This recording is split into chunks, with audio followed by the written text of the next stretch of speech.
se puso todo tan oscuro a las 9:30, no se veía absolutamente nada y bueno, ya pensé en algunos hermanos que se inundan y todos esos problemas, pero gracias a Dios que estamos un buen grupo aquí en la casa del Señor y quiero animarles a abrir ahí en sus Biblias en la primera carta que Pablo le escribió a Timoteo, en el capítulo 1, versículos 19 y 20, la primera carta de Pablo a Timoteo, capítulo 1, versículos 19 y 20, vamos a estar hablando hoy acerca del tema sobrevivientes de un naufragio. Esta mañana cambié el título del mensaje a porque estaba recordando el año 1997, estábamos en una conferencia en una ciudad muy grande cerca de Canadá, se llama Seattle la ciudad, pertenece al estado de Washington, no a la capital de Washington, sino al estado de Washington, y había como 1000 pastores allí, y un pastor muy histórico, de mucho renombre, vino y me dijo fuera de programa, dice, vaya y hable de la situación en Sudamérica. Y entonces estuvimos explicando a los hermanos de las crisis que vivieron muchas congregaciones en los años 80 y en los años 90, crisis en el liderazgo, conflictos en el liderazgo, por todos los países de Sudamérica, iglesias divididas, muchas iglesias se desangraron literalmente porque la gente se iba a los movimientos neopentecostales que estaban surgiendo, y entonces yo me paré ante aquella multitud y les dije, somos los sobrevivientes de un naufragio. Y entonces esa frase la tomé para mi mensaje de esta mañana, sobrevivientes de un naufragio. Veamos de qué se trata esto. Primero de Timoteo, capítulo 1, versículo 19, dice la palabra, manteniendo la fe y buena conciencia, desechando la cual naufragaron en cuanto a la fe algunos, de los cuales son Himeneo y Alejandro, a quienes entregué a Satanás para que aprendan a no blasfemar. Y aquí aparece la palabra naufragaron, la palabra naufragio. Esto se refiere, hermano, a una gran pérdida o a una ruina de una embarcación, ya sea en el mar o en el río. Un naufragio, hermano, se refiere a una pérdida grande, a un desastre. La palabra naufragio está relacionada con la palabra fracaso. Una persona que en su vida tiene un gran fracaso es alguien que naufraga, que anda a la deriva sin un rumbo fijo y está próximo a irse a pique, porque eso en el idioma griego es lo que significa, irse a pique, hundirse de cabeza. A eso tiene que ver la palabra naufragio. Y acá la historia habla de 2 hombres con ese problema, 2 hombres que su vida se fue a pique, se fueron de cabeza hacia el fondo. Uno de ellos se llamaba Himeneo y el otro se llamaba Alejandro. Estos 2 eran vistos como maestros en las iglesias, pero eran portadores de una doctrina enferma, eran portadores de una doctrina contaminada. Era gente que no estaba comunicando bien el mensaje de la fe porque ellos no estaban firmes en el camino de la fe. Tenían toda la apariencia, tenían el nombre de que eran cristianos trascendentes, pero era gente que naufragó, gente que andaba a la deriva. Un náufrago, hermanos, es una víctima que lucha por salvarse. Se hunde el barco y ahí están las víctimas y luchan, hermano, por mantenerse a flote cuando ven que esa nave se hunde. A veces nosotros En nuestra propia vida, no solamente somos los protagonistas de un naufragio, a veces también, hermanos, nosotros somos los culpables de nuestro naufragio. Un negocio se va a pique, se va a fondo. Un matrimonio se va a pique, se va de cabeza al fondo. Una congregación se va al fondo. Una vida se va al fondo. Quedan apresados en un naufragio. Y surgen las preguntas, ¿cómo pasó esto? Esta empresa que tiene tantos años, ¿cómo cerró? Este matrimonio que tiene tantos años, ¿cómo se destrozó, se arruinó? Esa iglesia que parecía tan buena y tan sana en su doctrina, mire en lo que terminó. Aquel hombre que parecía que iba a ser un gran varón de Dios, destacado en la fe, mire cómo terminó. Aquella dama que parecía que iba a ser una mujer protagonista en la obra del Señor, pues ahí está, ya ni se la ve. Gente que naufraga en cuanto a la fe. ¿Y cómo comienza el naufragio nuestro? Igual que el de estos hombres, tomando malas decisiones. Tomamos malas decisiones en nuestra vida. Y a veces no es una sola, sino que es un cúmulo de decisiones equivocadas, erróneas, un error tras otros, y siempre aparece en nosotros la resistencia a corregir. No voy a ir lejos en la historia, pero aquí en nuestra corta vida de iglesia ya muchos naufragaron en cuanto a la fe. Se fueron a pique, tocaron fondo. Se les advirtió una y otra vez sobre decisiones equivocadas. No quisieron corregir su camino. Algunos compartieron la congregación mucho tiempo con nosotros. Caminaron junto con nosotros. Pero hoy son náufragos en la fe. Un náufrago en la fe es una persona irresponsable. Es como un marinero en el medio del mar que tome la brújula, que es lo que le orienta, lo que le guía el camino a seguir, y la tire al fondo del mar. Ya no tiene cómo orientarse en el mar. Y aquí una vez tras vez se le fue advirtiendo a personas que empezaron a alejarse de la congregación, empezaron a alejarse de la palabra de Dios. No les atraía la reunión de oración, no les gustaba este asunto de ganar alma, no les gustaba el asunto de tener una iglesia organizada. Y empezaron a naufragar en cuanto a la fe.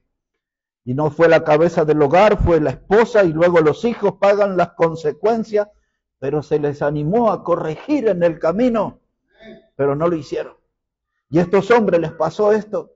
Naufragaron en cuanto a la fe, porque observe otra vez el texto, como dice versículo 19.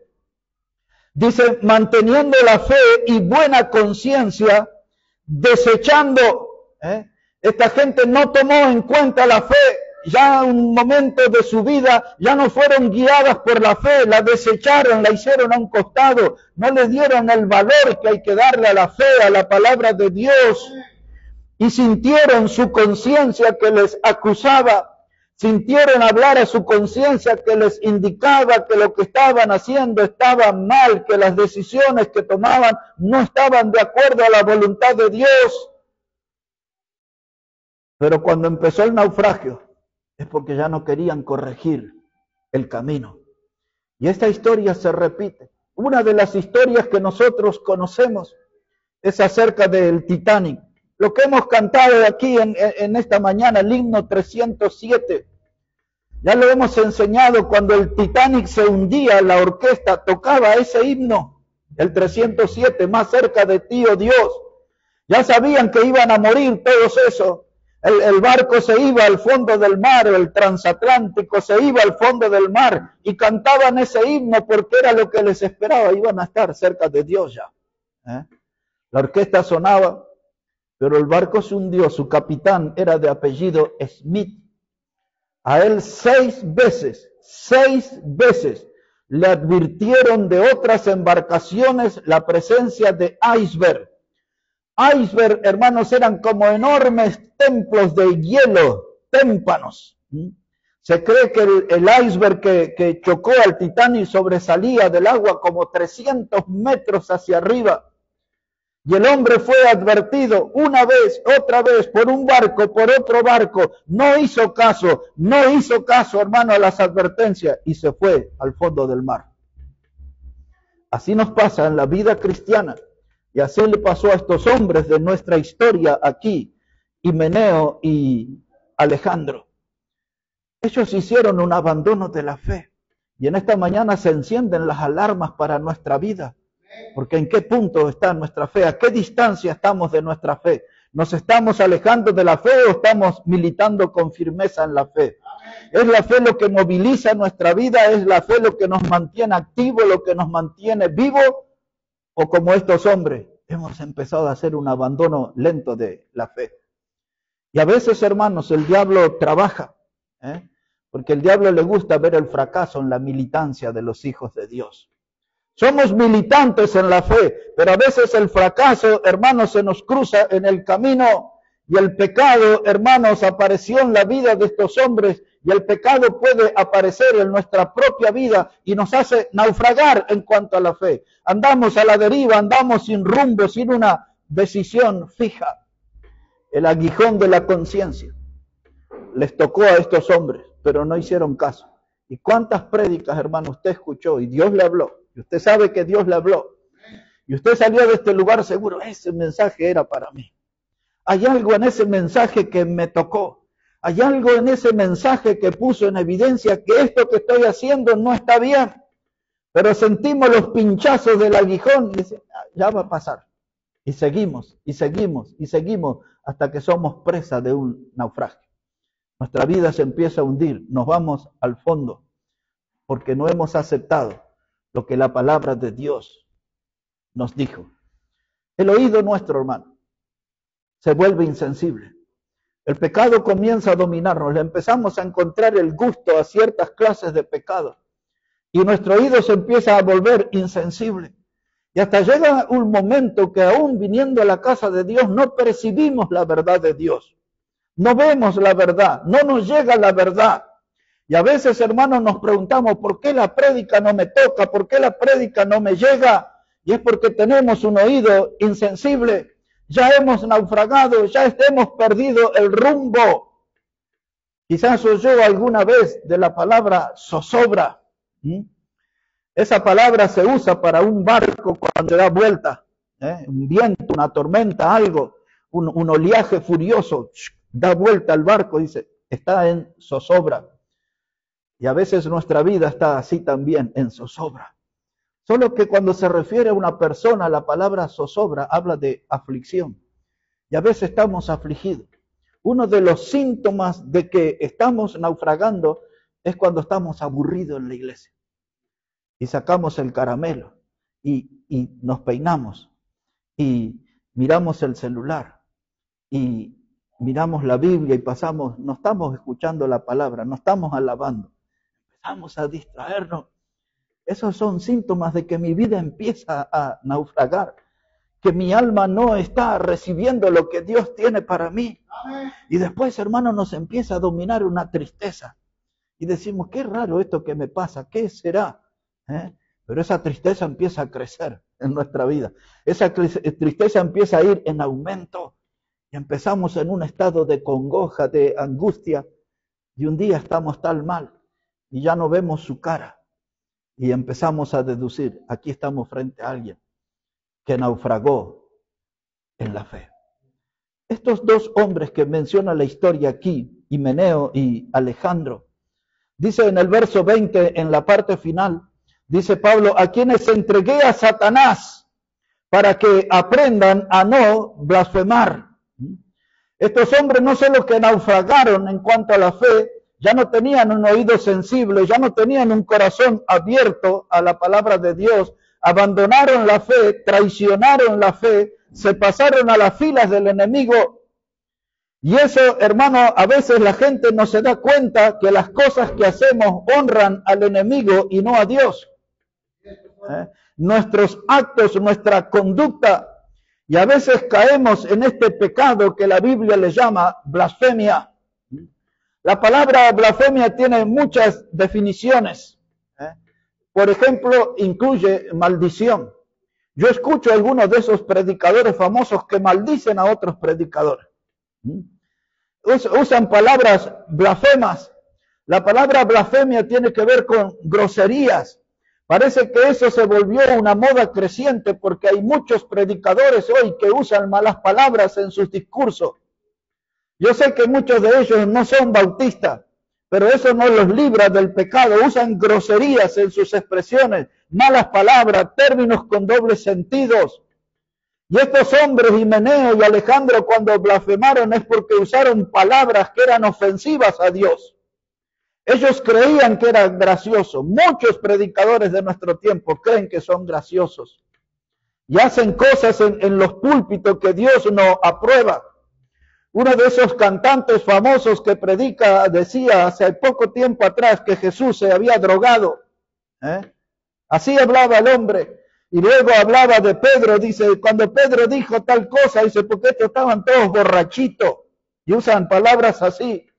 Esos son blasfemias, esos son groserías. Y ellos, la gente les aplaude y la gente les festeja esas cosas que son ofensas verbales a Dios. Eso es blasfemar. Esta gente, Himeneo y Alejandro, cayeron en eso. Y Pablo dijo, tenemos que tomar una decisión. Los tengo que entregar a Satanás. Esa expresión aparece en la primera carta a los Corintios también, en el capítulo 5, cuando habla de aquel muchacho que tuvo relaciones con la mujer de su padre. Y Pablo dijo, reunidos vosotros y mi espíritu, quitad a ese perverso del medio, el tal sea entregado a Satanás. Esta expresión, ser entregado a Satanás, quiere decir que es quitado de la comunión. Pablo escribe a Tito y le dice, después de una y otra amonestación, deséchalo. Una y otra amonestación, deséchalo. La expresión es más amplia que 2 veces. Pero si tenemos aquí un hermano que practica tal clase de pecado, se le amonesta, se le advierte, se le acompaña un tiempo prudente para que pueda corregir. Y después del tiempo vuelve a insistir en el mismo pecado, se le vuelve a hablar, se le vuelve a acompañar, pero ya cuando va por 3ª vez o 4ª vez, entonces la Biblia pone en un terreno a la congregación de desecharlo. Significa eso, expulsarlo. Y la gente se agarra la cabeza y dice, ¿cómo vamos a hacer eso? ¿Y quién soy yo para expulsar? Yo no soy nadie. La palabra de Dios nos dice lo que debemos hacer. Y ahí tenemos que decidir si vamos a obedecer a la palabra de Dios o no. Hace como 40 años atrás, una pareja jovencita, no tenían ni 20 años, él tenían 18, 19 años, cayeron en pecado y trajeron ese caso frente a la congregación. Y entonces se hablaba en la congregación que tal clase de pecado había que aplicar una disciplina y estábamos en una asamblea y se estaba ahí hablando. Yo no era el pastor de la iglesia. Y entonces el pastor estaba ahí dirigiendo la asamblea. Y en un momento se para el padre del pastor. Era un hombre que tenía muy poco tiempo en la fe, criado en la calle y tenía toda esa forma de hablar, pero una gran persona. Y entonces se para el padre del pastor y le llama por el nombre al pastor y le dice, perdónenlo ya, pobres pibes, dice él, ¿no? Y hay veces en las congregaciones proceden así. ¿Y quiénes somos nosotros para decir a esta persona, para disciplinarle? ¿Quiénes somos nosotros para aplicar esto después de una y otra amonestación, desecharlo? ¿Quiénes somos nosotros para participar en un conflicto entre hermanos cuando uno fue y le habló al hermano y no quiso escucharle? Y el que no fue escuchado llamó a 2 testigos, como dice la Biblia, pero el otro no quiso escucharle y se tomó el tercer paso, como dice la Biblia, se lo trajo al que no quería oír frente a la congregación y no quiso escuchar a los hermanos. Y entonces la Biblia dice, tenlo por pagano, ya, sáquenlo, no es de los nuestros. Y ahí está el procedimiento bíblico. Y en la iglesia los que practican el procedimiento bíblico no están diciendo que son mejores que el otro, solamente están diciendo que van a seguir los pasos que Dios indica. Y ahora aquí había que tomar una decisión dura, había que entregarlos a Satanás. Esa expresión significa que los sacamos de la comunión. Quiere decir que ya no vamos a estar ahí en comunión, en contacto con el hermano, ya no lo vamos a acompañar al hermano, porque él ya con su conducta está demostrando que no tiene la misma fe que nosotros, no tiene los mismos principios, no sigue las mismas reglas bíblicas, él tiene su estilo de vida que es pecaminoso. Entonces, si lo sacamos de esta comunión, ahí están las tinieblas de afuera. Y el príncipe de las tinieblas ya sabemos quién es. Así que cuando encontramos en la Biblia esta expresión, sea entregado a Satanás, quiere decir sea quitado de la comunión de entre los hermanos. Y el diablo dice, ya no están tus hermanitos orando por vos, aquí te tengo solito. Y el diablo se hace un picnic, un festín, con esa vida que naufragó en cuanto a la fe. En 45 años he visto muchísima gente naufragar, muchísimo. Y siempre en mi mente un texto que me persigue, que está escrito en 1 Corintios 10 y versículo 12, dice, y aquel que está firme, mire que no caiga.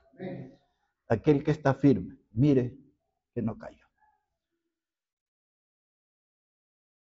Predicadores de gran renombre, y algunos casos lo supe en esta misma semana, gente que impactó esta generación. Y yo vi, y algunos de esos predicadores he compartido púlpito por años.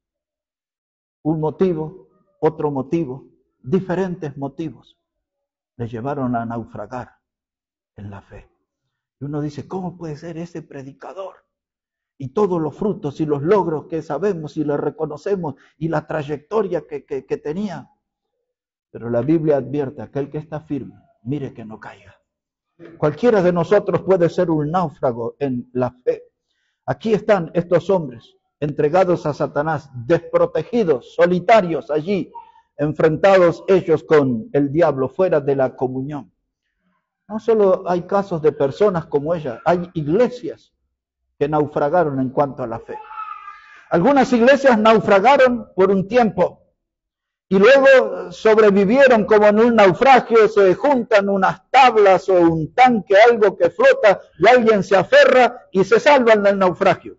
Hay muchas iglesias que han sido así, que se hundieron, o buena parte de ellas se hundieron y parecían que iban a desaparecer, pero alguien se esforzó y algunos sobrevivieron, sobrevivientes de un naufragio. Aquí mismo en nuestra congregación tenemos gente que en su pasado fue víctima de doctrinas desastrosas y de gente que les lastimó y que conocen a otros hermanos a los cuales les decimos, ¿por qué no les animan a venir? Dicen, no, porque fueron tan dañados por aquella doctrina, ya no quieren saber nada. No lograron mantenerse a flote y se volvieron náufragos. Había una iglesia. En Apocalipsis capítulo 2 y capítulo 3 habla sobre 7 iglesias. Cada una de ellas tuvo sus problemas. Tenían algunas virtudes. La primera iglesia que habla es la de Éfeso. ¿Se acuerdan? La iglesia que perdió el primer amor. Pero había algo más serio que la pérdida del primer amor. Es que ellos toleraban, dice ahí el apóstol Juan, estaban tolerando la doctrina de los nicolaitas. Esa palabra nicolaita es la raíz de la palabra de esa vestimenta o zapatillas también que se llama Nike. De ahí viene, los nicolaitas, los Nike. Esa hablaba de vencedores, de conquistadores. Y entonces había gente que no era de la iglesia y vino y se metió en la iglesia y tomó el control de la congregación.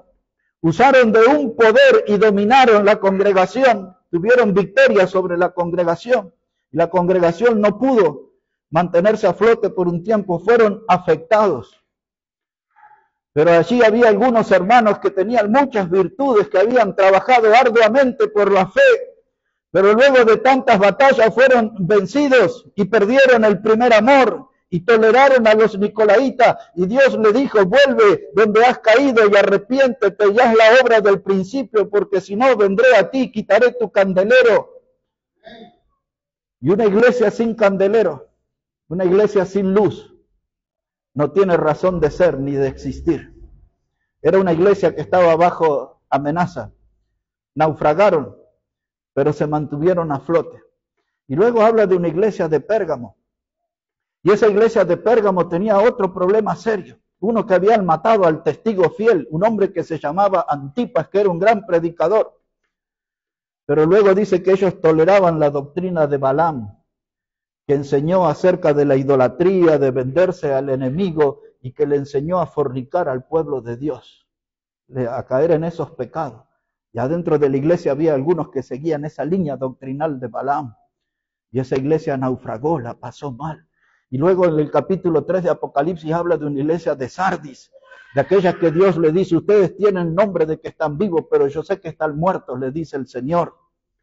Y el Señor le habla a esa iglesia de Sardis y al final les dice, pero hay algunos ahí adentro que no han manchado su vestidura.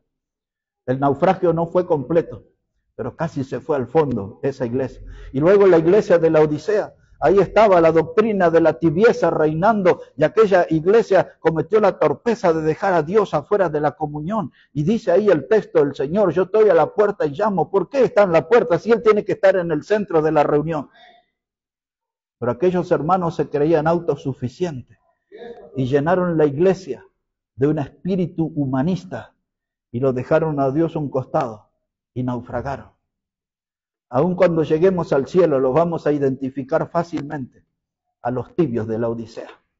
Esa característica fue el sello ya para toda su eternidad, los tibios de la Odisea.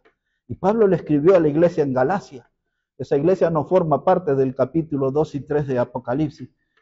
Pero Pablo quedó sorprendido y les dice, Pablo dice, ¿pero qué pasó? Porque ustedes corrían bien, le dijo.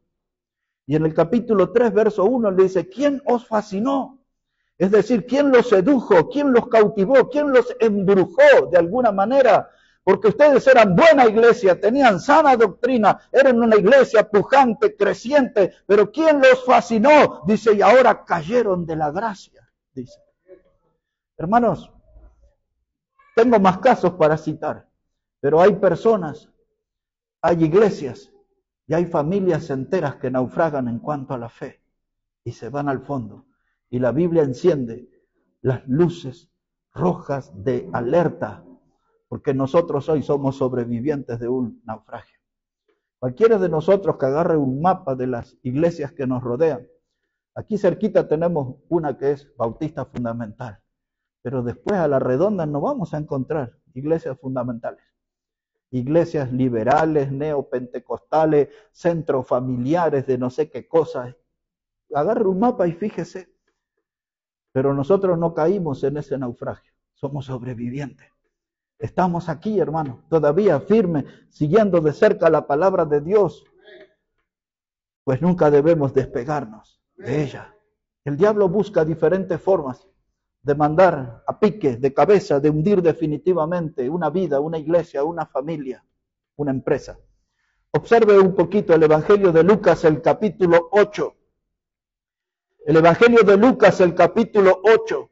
Ese capítulo habla acerca del sembrador que salió a sembrar. Solamente quiero llamarle la atención en un texto allí. Evangelio de Lucas, el capítulo 8. Y vamos a poner la atención en el versículo 14. Lucas el capítulo 8 y el versículo 14. Allí habla de una semilla y dice que ésta cayó entre los espinos. Mire lo que le sucedió a esa clase de personas. Evangelio de Lucas el capítulo 8 y el versículo 14. Dice la palabra, la que cayó. Se refiere a la semilla, que ya en el contexto explica que la semilla es la palabra de Dios, ¿no? Dice, la que cayó entre espinos. Estos son los que oyen, pero yéndose son ahogados por los afanes y las riquezas y los placeres de la vida y no llevan fruto. En nuestra misma historia, hermanos, de iglesia, han pasado por este lugar hombres y mujeres que quedaron impactados con la palabra de Dios. Y que hablaron de buena manera de la predicación, de la palabra de Dios, y hasta exaltaron la sana doctrina, etcétera, etcétera. Y se los vio animados, y se los vio en varias reuniones, en diferentes etapas. Pero en sus vidas la palabra cayó entre espinos, porque les gustó la predicación, les gustó la línea doctrinal, pero después amaron más los placeres de esta vida, y no regresaron. La palabra era buena, la predicación era buena, pero los afanes, las riquezas, don dinero, el materialismo, les sedujo más, les atrajo más. Dice, me gusta la palabra de Dios que enseñan, pero también me gusta el dinero. Y si nos lo vemos acá es porque el dinero ganó su corazón. Y todos nosotros sabemos aquí no se puede servir a dos señores. Amarás a uno, aborrecerás a otro. No puede servir a Dios y a las riquezas. Ya es claro esos que no los vemos por aquí. ¿Por qué Dios se inclinaron? Por don dinero. Los afanes de esta vida. Quizás un día la palabra de Dios vuelva a obrar en sus vidas y les traiga a este lugar. Pero naufragaron en cuanto a la fe. No se mantuvieron a flote, no se mantuvieron firmes. Varias personas que han venido a nuestra congregación y algunos de ellos todavía están con nosotros, gracias a Dios. Mis primeras palabras que les dirigí fue: el secreto está en resistir las primeras reuniones. Porque yo sabía que venían de cultos liberales y que salían a bailar haciendo el trencito y todas esas payasadas que hacen por ahí. Y yo les decía, si ustedes resisten las primeras reuniones, porque van a cantar himnos que son solemnes, y van a escuchar una predicación basada en la palabra de Dios, van a ver la Biblia abierta, la Biblia explicada, la Biblia enseñada, la Biblia aplicada en nuestra vida. Y si usted resiste algunas reuniones, esto le va a ser provecho para su alma. Lo otro son todos alegrías pasajeras, aventuras de algún domingo y nada más. Pero hermanos, algunos se fueron detrás de las riquezas y de los afanes de esta vida y dejaron a un costado, desvalorizaron la palabra de Dios. Una mirada, por favor, a la segunda carta de Pedro ahora, capítulo 2. Segunda carta de Pedro, el capítulo 2, versículo 20. Segunda carta del apóstol Pedro, el capítulo 2 y el versículo 20. Mire cómo dice la palabra y la advertencia que tiene para nosotros ahí. Segunda carta de Pedro, capítulo 2, versículo 20. Dice la palabra de Dios: ciertamente, si habiéndose ellos escapado de las contaminaciones del mundo, por el conocimiento del Señor y Salvador Jesucristo, enredándose otra vez en ella, son vencidos, y su postrer estado viene a ser peor que el primero, porque mejor les hubiera sido no haber conocido el camino de la justicia, que después de haberlo conocido volverse atrás del santo mandamiento que les fue dado. Pero les ha acontecido lo del verdadero proverbio: el perro vuelve a su vómito y la puerca lavada a revolcarse en el cieno. Aquí habla de personas que naufragaron en cuanto a la fe. En un momento de su vida escucharon palabras de Dios y dice que por algún tiempo se escaparon de las contaminaciones del mundo. Es decir, que tuvieron un andar en la fe, pero luego dice el texto que se enredaron. Nosotros sabemos cómo Pablo le aconsejó a su discípulo Timoteo, que dice que todo aquel que Cristo lo tomó por soldado no se enreda en los negocios de la vida. Y aquí estamos frente a gente que se enredó. Una persona enredada es una persona que pierde su libertad. Si alguien nos enreda nuestro cuerpo con una soga o con lo que fuera, quedamos inmóviles, perdemos la libertad. Y hubo problemas, hermanos, en esta gente que eran libres en Cristo. Actividades del mundo, cosas del mundo, lo fueron enredando, lo fueron así, hermanos, inhabilitando para el servicio. Y entonces, dice la palabra, le sucedió lo del proverbio: como el perro vuelve a su vómito. Es decir, que volvieron a las actividades asquerosas de su pasado y dejaron de disfrutar las grandes bendiciones en Cristo Jesús. Hermanos, necesitamos estar atentos. Estos naufragaron en cuanto a la fe. Y aquí no hay muchos nombres. En los versículos anteriores habla de Balán en el verso 15, que dice que dejó el camino recto. Ese fue un mercenario de la fe, un mercader de la fe, porque vendió su don profético por dinero, así como lo hacen muchos predicadores hoy, por dinero. El gran predicador Carlos Spurgeon decía que si Si alguien sirve a Dios por dinero, es muy posible que le sirva al diablo por más dinero. Qué tremendo, ¿no? Hay gente que está en este asunto por dinero. Uno de ellos era Balaam, y dice el versículo 15, dejó el camino recto. Quiere decir que empezó a andar chueco.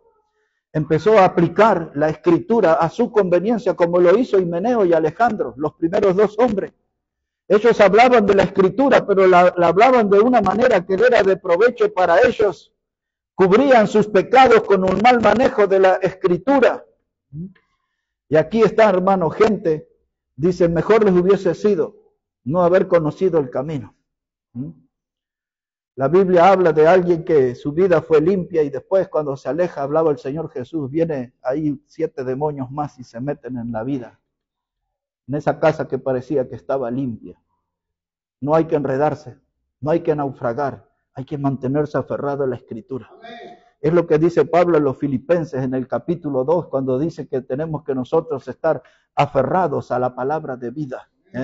El término que él usa es asido, pero esa palabra asido significa aferrado, agarrado con firmeza a la palabra de vida, porque esta es la palabra que nos va a mantener a flote, esta es la palabra que va a impedir que nos vayamos de pique al fondo del mar. Siempre aferrados a la palabra, hermano. A la palabra de Dios es lo más importante. Hebreos, el capítulo 3, un par de textos más y terminamos. Hebreos, el capítulo 3, versículo 12. Ahí está recordando la historia del pueblo de Israel en este capítulo. Y vea lo que dice la palabra a modo de advertencia para nosotros. Porque ya Pablo le había escrito a los Corintios, la primera carta del capítulo 10, que las cosas que le habían sucedido a Israel eran para nuestra enseñanza. Y aquí va a recordar el escritor a los hebreos cosas que le sucedieron a Israel para que lo tengamos nosotros por enseñanza. Mire la advertencia, Hebreos el capítulo 3, versículo 12. Hebreos 3, verso 12. Dice la palabra, mirad, hermanos, que no haya en ninguno de vosotros corazón malo de incredulidad para apartarse del Dios vivo.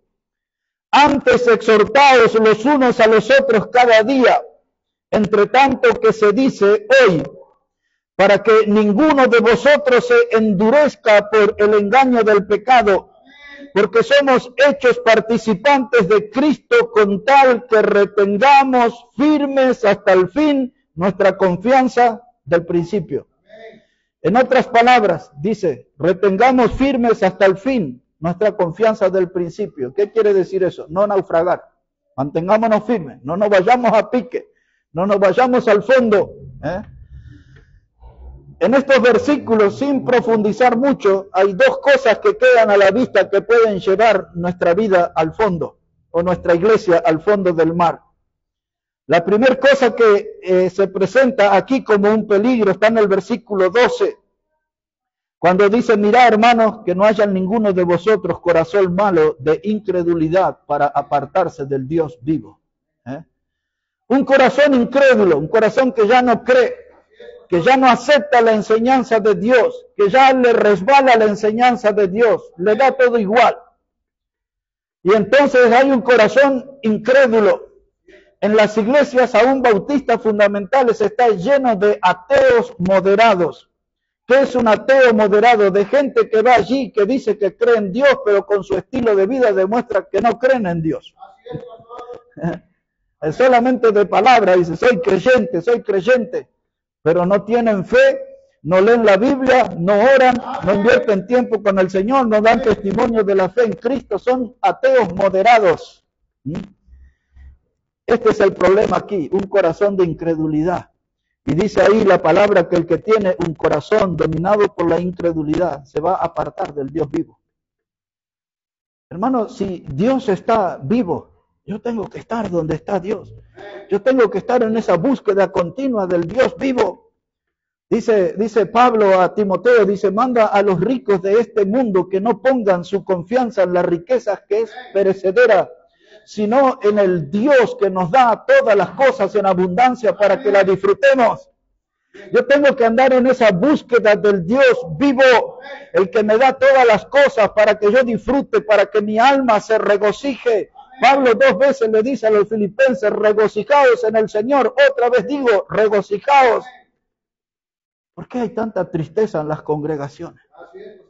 Tanta gente tan amargada, tanta gente tan preocupada, tanta gente tan afligida. ¿Y el Dios vivo dónde está? ¿Dónde está el Dios de Elías que producía avivamiento? Hermano, dice, no deje que el corazón suyo se domine de incredulidad, porque donde está la incredulidad usted va a naufragar y ya no va a tener contacto con el Dios vivo. Usted necesita un Dios vivo, no un ídolo muerto. La segunda enseñanza que está aquí, hermano, en el versículo 13, en la parte final del versículo 13 dice, para que ninguno de vosotros se endurezca por el engaño del pecado. El engaño del pecado. El pecado siempre viene a nosotros con promesas de alegría. El pecado viene con promesas de felicidad. El pecado viene con promesas de decir, nadie lo va a notar, dale para adelante, todo va a estar bien. La gente escribe muchas veces en las redes, dice, hoy necesito a alguien que me diga que todo va a andar bien, que todo va a ir bien. Pero hermanos, el pecado tiene ese lenguaje, dice, practícame, ya vas a ver que te va a hacer bien. Y dice aquí la palabra de Dios, hermano, claramente para nosotros, dice el texto, que ninguno se endurezca por el engaño del pecado. El pecado es engañoso. No tengo que confiar en sus promesas. ¿Recuerdan ustedes Sansón y su estilo de vida? Y el último día, después de burlarse y de mentir y todas esas cosas, cuando la mujer le dijo la última vez, le dice, Sansón, los filisteos contra ti. Y él dijo, saldré como otras veces. Y dice la Escritura, pero no sabía que el poder de Dios se había alejado de él. Y así es el pecado, nos motiva, nos alienta, practícame otra vez, practícame, será como ayer, como anteayer, no habrá consecuencia, pero un día trae consecuencia. El engaño del pecado, y la gente se endurece y sigue practicando el pecado, hermanos, diferentes clases de pecado, hasta que su vida naufraga, se va a pique, se va de cabeza al fondo del mar, y muchos no pueden salir a flote. El primer pasajero submarino de la historia era hijo de Amitai, se llamaba Jonás. Su nombre significa paloma, pero se comportó como un halcón, como un ave de rapiña. Era un predicador de la palabra de Dios. Marcó una época, el mismo Señor Jesús lo citó en sus prédicas, ¿no? Pero ese hombre se fue al fondo del mar y aquel gran pez ni siquiera lo pudo digerir, lo tuvo que vomitar. Porque un hombre fuera de la voluntad de Dios es un ser indigerible. El pez lo vomitó. Y en la iglesia de la Odisea Dios anda vomitando gente. Por son los tibios de la Odisea. No son fríos ni calientes. Por cuanto eres tibio, dice el Señor, te vomitaré de mi boca. Esa gente no está en un club nocturno ni están en una bailanta. Estaban en una iglesia. Y dice, hay gente dentro de esa iglesia. Dice Dios, ya no los puedo tolerar, no los puedo digerir, los tengo que vomitar. Hermano, qué tremendo, ¿no? Cuando uno tiene todo para servir a Dios, pero naufraga en cuanto a la fe. Comenzamos nuestra historia con Himeneo y Alejandro. Y ahora a modo de recuerdo nomás. Dice el Evangelio de Juan, el capítulo 6 y el verso 60. El Señor Jesús le habló a la gente y dijo que ya algunas clases de milagro no iba a hacer. Y la gente se quejó y le dice, Señor, dura palabra es esta, ¿quién podrá resistirla? Decía la gente. Dura palabra es esta. Y después llega a Juan 6, verso 66, y muchos se volvieron atrás, dice, y ya no andaban con él. ¿Quiénes eran esos? Los náufragos. Los que naufragaron en cuanto a la fe, se volvieron atrás. Por eso, hermanos, necesitamos estar atentos y aferrados a la palabra de Dios para no ser náufragos. Muchos de nosotros nos hemos mantenido por gracia de Dios, por la misericordia de Dios, y hemos sobrevivido a algunos naufragios. Hemos sobrevivido, pero no nos confiemos, hermano, porque el diablo puede querer hundirnos muy pronto otra vez. Aquel que está firme, dice la Escritura, mire que no caiga. Ya que está ahí en Hebreo, voy a terminar con un texto de ahí de Hebreo, capítulo 6. Hebreos, el capítulo 6. Esos barcos que naufragan, que andan a la deriva, no pueden mantenerse firmes en el mar. Con esa figura terminamos aquí en Hebreos el capítulo 6. El contexto viene hablando de la esperanza y dice el verso 19, hablando de la esperanza, dice: la cual tenemos como segura, firme ancla del alma y que penetra hasta dentro del velo, es decir, hasta la presencia del Dios Santísimo. La esperanza. Dice, hermano, este es el ancla del alma. ¿Qué es un ancla? Es lo que un barco se arroja y esa ancla es lo que mantiene al barco estable, fijo en un lugar. Y ustedes y yo tenemos un ancla del alma. Y dice que esta es la esperanza. Una de las esperanzas que alienta nuestro corazón es la que Pablo le dice a Tito, aguardando la esperanza bienaventurada, el día de la manifestación gloriosa. Tenemos la esperanza en el regreso de Cristo, el día de la manifestación gloriosa. Y cuando usamos esa ancla de la esperanza, entonces nos podemos mantener en una posición. El oleaje va a aparecer, nos va a sacudir, pero el ancla nos va a mantener firme en la posición. El firme ancla del alma. Nuestra comunión con Cristo, nuestra comunión con la palabra de Dios, nuestra militancia en la fe, nuestra firmeza en el camino del Señor, firme ancla del alma. Pablo le dijo a los Corintios en la primera carta, capítulo 9, verso 24, él le dice que todo aquel que corre, habla del atleta, dice de todo se abstiene. Y Pablo le dice esta expresión en el verso 24, dice, corred de tal manera que obtengáis el premio. Así debe ser nuestro andar en la vida cristiana. Correr de tal manera que obtengamos el premio, que nos subamos al podio de los vencedores. Porque, hermano, la iglesia de nuestro tiempo se llenó de náufragos, de gente que se fue a pique, gente que anda a la deriva. Nosotros, hermanos, tenemos que correr firme en la vida cristiana y aspirar, hermano, a llegar al podio, estar con los vencedores. Mucha gente se ha hundido. Algunos de ustedes tienen muy pocos años en la fe, pero ya han visto algunos que se hundieron. Quizás una familia entera que se hundió. Ya no siguen al Señor, ya no caminan al Señor. Y tenemos que dar gracias y no descuidarnos que nosotros somos sobrevivientes de un naufragio. Mientras muchos se van al fondo, nosotros todavía luchamos con la ayuda del Señor para mantenernos a flote, para mantenernos en victoria. Pero no lo olvide, el que está firme, mire que no caiga. Que Dios bendiga su palabra, hermanos. Vamos a orar al Señor, vamos a hablar con nuestro Salvador y darle gracias porque su mano nos sostiene. La mano del Señor nos sostiene. Gracias, Padre, te damos en esta hora por tu palabra y pedimos que ella obre en nuestras vidas y en aquellos que nos ven y nos escuchan de lejos, que tu palabra también sea un alimento y sea una voz de aliento y de advertencia para estar firme en estas batallas de la fe. Ayúdanos, Padre, a mantenernos firmes. No queremos ser náufragos. Necesitamos tener una vida, Señor, que te honre, que te glorifique. Necesitamos de ese poder de lo alto, animándonos y empujándonos adelante en el camino, animados con los ojos puestos en Jesús, el autor y consumador de nuestra salvación. Bendice tu palabra, Padre, bendice cada vida aquí en este lugar. Oramos en el precioso nombre del Señor Jesucristo. Amén y amén.